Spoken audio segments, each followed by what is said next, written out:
জয় গৌর, জয় নিতাই। আজ 10ই অগ্রহায়ণ 1431 26 নভেম্বর 2024 একাদশী উৎপন্না। এই একাদশী উৎপন্নার দিনে আমি শ্রী চৈতন্য চরিতামৃত পাঠ করছি।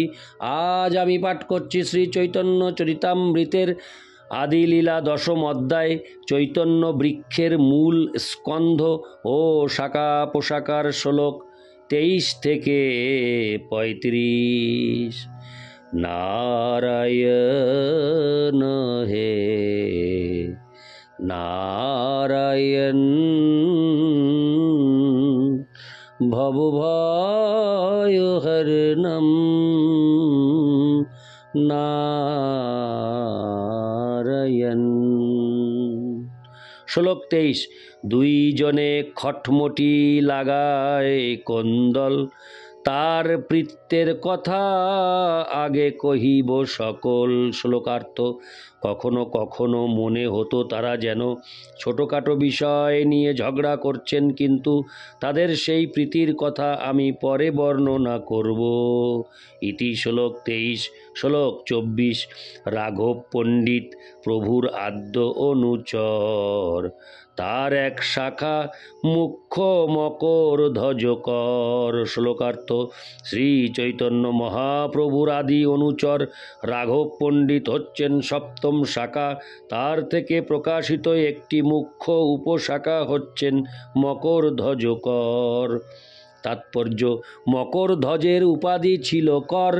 বর্তমানে এই উপাধিটি কায়স্থদের মধ্যে দেখা যায়।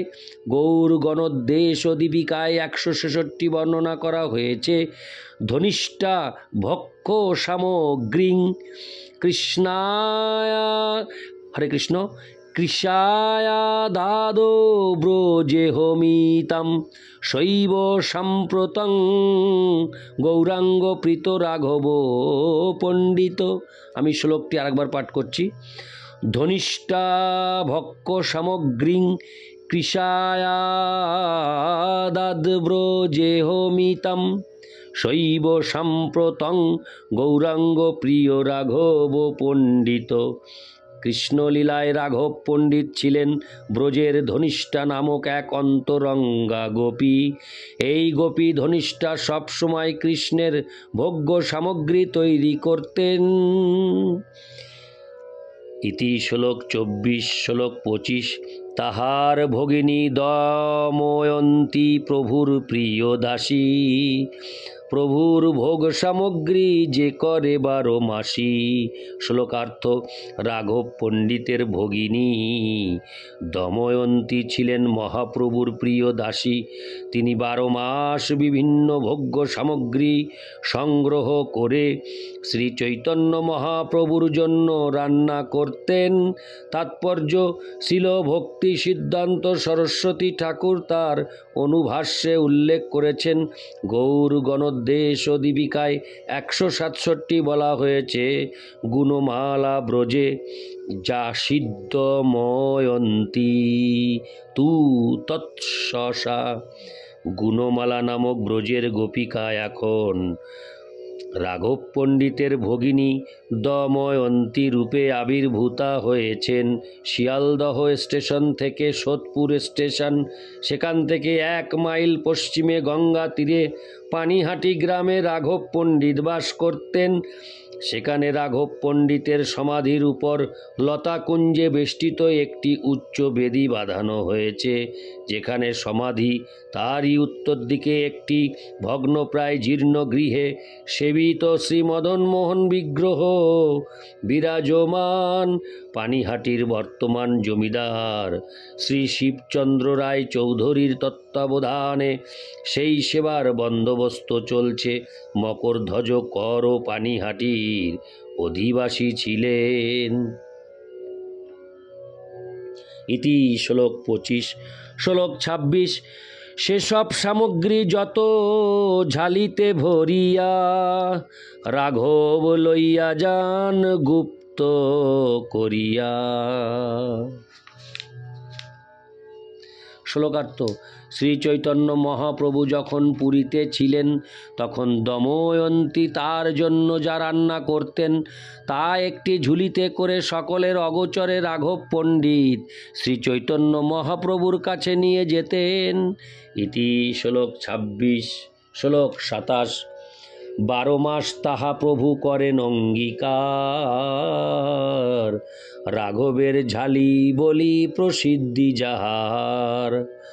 হরে কৃষ্ণ। প্রসিদ্ধি যাহার। শ্লোকার্থ। সারা বছর ধরে শ্রী চৈতন্য মহাপ্রভু সেই সমস্ত খাদ্যদ্রব্য আহার করতেন, সেই ঝুলি আজও রাঘবের ঝালি নামে প্রসিদ্ধ। ইতি শ্লোক 27। শ্লোক 28। সেসব সামগ্রী আগে করিব বিস্তার, যাহার শ্রবণে ভক্তের বহে অশ্রুধার। শ্লোকার্থ। রাঘব পণ্ডিতের সমস্ত সামগ্রীর কথা আমি পরে বর্ণনা করব। সেই বর্ণনা শুনে ভক্তরা সাধারণত কাঁদেন এবং তাদের চোখ দিয়ে অশ্রু ঝরে পড়ে। তাৎপর্য: শ্রী চৈতন্য চরিতামৃতের অন্তলীলার 10ম পরিচ্ছেদে রাঘবের ঝালির সুন্দর বর্ণনা রয়েছে। ইতি শ্লোক 28। শ্লোক 29। প্রভুর অত্যন্ত প্রিয় পণ্ডিত গঙ্গাদাস, যাহার স্মরণে হয় সর্ববন্ধ নাশ। শ্লোকার্থ। শ্রী চৈতন্য মহাপ্রভুর অত্যন্ত প্রিয় গঙ্গাদাস পণ্ডিত ছিলেন চৈতন্য বৃক্ষের 8ম শাখা, যাকে স্মরণ করলে সমস্ত বন্ধন থেকে মুক্ত হওয়া যায়। ইতি শ্লোক 29। শ্লোক 30। চৈতন্য পার্শ্বদ শ্রী আচার্য পুরন্দর, পিতা করি যারে বলে গৌরাঙ্গ সুন্দর। শ্লোকার্থ। 9ম শাখা শ্রী আচার্য পুরন্দর ছিলেন শ্রী চৈতন্য মহাপ্রভুর নিত্য পার্শ্বদ। শ্রী চৈতন্য মহাপ্রভু তাকে তার পিতা বলে সম্বোধন করতেন। তাৎপর্য: চৈতন্য ভাগবতে বর্ণনা করা হয়েছে, শ্রী চৈতন্য মহাপ্রভু যখনই রাঘব পণ্ডিতের বাড়িতে যেতেন তখন তিনি পুরন্দর আচার্যের গৃহেও যেতেন।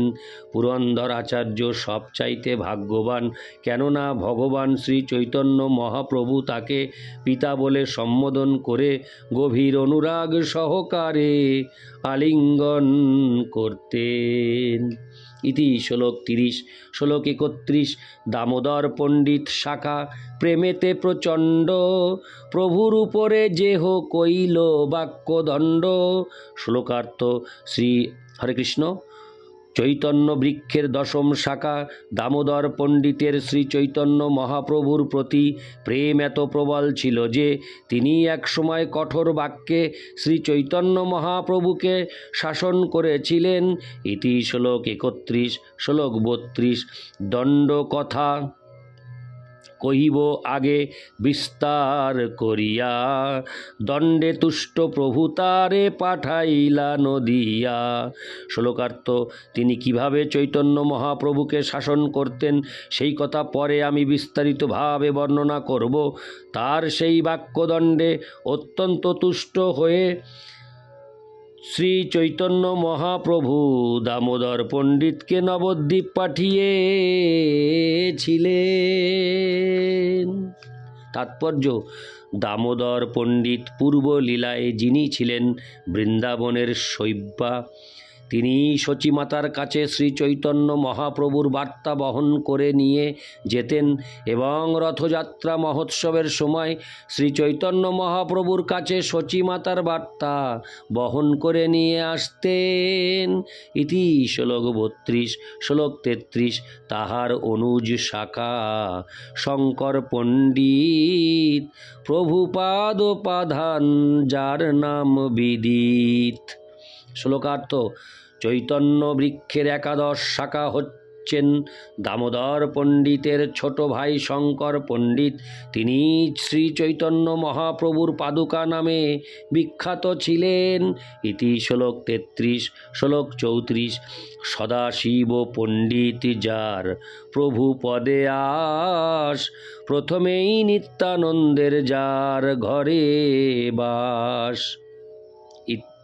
শ্লোকার্থ। হরে কৃষ্ণ। শ্লোকার্থ। 34 শ্লোকের শ্লোকার্থ। চৈতন্য বৃক্ষের দ্বাদশ শাখা সদাশিব পণ্ডিত সর্বদাই শ্রী চৈতন্য মহাপ্রভুর শ্রী পাদপদ্মের সেবা করার জন্য উৎকণ্ঠিত থাকতেন। তার পরম সৌভাগ্যের ফলে নিত্যানন্দ প্রভু নবদ্বীপে তার গৃহে বাস করেছিলেন। তাৎপর্য: চৈতন্য ভাগবতের অন্তখণ্ডের নবম অধ্যায়ে বর্ণনা করা হয়েছে যে সদাশিব পণ্ডিত ছিলেন একজন শুদ্ধ ভক্ত এবং হরে কৃষ্ণ, এবং নিত্যানন্দ প্রভু তার গৃহে বাস করেছিলেন। ইতি শ্লোক 34। শ্লোক 35। শ্রী নৃসিংহ উপাসক প্রদ্যুম্ন ব্রহ্মচারী, প্রভু তার নাম কৈলা নৃসিংহানন্দ করি। শ্লোকার্থ: ত্রয়োদশ শাখা হচ্ছেন প্রদ্যুম্ন ব্রহ্মচারী। তিনি নৃসিংহদেবের উপাসক ছিলেন, তাই শ্রী চৈতন্য মহাপ্রভু তার নাম দিয়েছিলেন নৃসিংহ। হরে কৃষ্ণ। নৃসিংহানন্দ ব্রহ্মচারী। তাৎপর্য: শ্রী চৈতন্য চরিতামৃতের অন্তলীলায় দ্বিতীয় পরিচ্ছেদে প্রদ্যুম্ন ব্রহ্মচারীর বর্ণনা করা হয়েছে। তিনি শ্রী চৈতন্য মহাপ্রভুর এক মহান ভক্ত ছিলেন এবং মহাপ্রভু তার নাম পরিবর্তন করে নৃসিংহ, হরে কৃষ্ণ, নৃসিংহানন্দ নাম রেখেছিলেন। পানিহাটিতে রাঘব পণ্ডিতের বাড়ি থেকে শিবানন্দের বাড়ি যাওয়ার সময় শ্রী চৈতন্য মহাপ্রভু নৃসিংহানন্দ ব্রহ্মচারীর হৃদয়ে প্রকাশিত হয়েছিলেন। তাই নৃসিংহানন্দ ব্রহ্মচারী তিনটি বিগ্রহের জন্য ভোগ সংগ্রহ করতেন, যথা জগন্নাথ নৃসিংহদেব, শ্রী চৈতন্য মহাপ্রভু। শ্রী চৈতন্য চরিতামৃতের অন্তলীলায় দ্বিতীয় পরিচ্ছেদে 48 থেকে 78 শ্লোকে তা বর্ণিত হয়েছে। কুলিয়া থেকে শ্রী চৈতন্য মহাপ্রভু বৃন্দাবনের পথে যাচ্ছেন শুনে নৃসিংহানন্দ ধ্যানে কুলিয়া থেকে বৃন্দাবন পর্যন্ত একটি পথ প্রস্তুত করতে শুরু করেছিলেন, কিন্তু হঠাৎ তার ধ্যান ভেঙে যায় এবং তিনি অন্যান্য ভক্তদের বলেন যে এবার শ্রী চৈতন্য মহাপ্রভু বৃন্দাবনে না গিয়ে কানাইয়ের নাটশালা নামক একটি জায়গা পর্যন্ত যাবেন।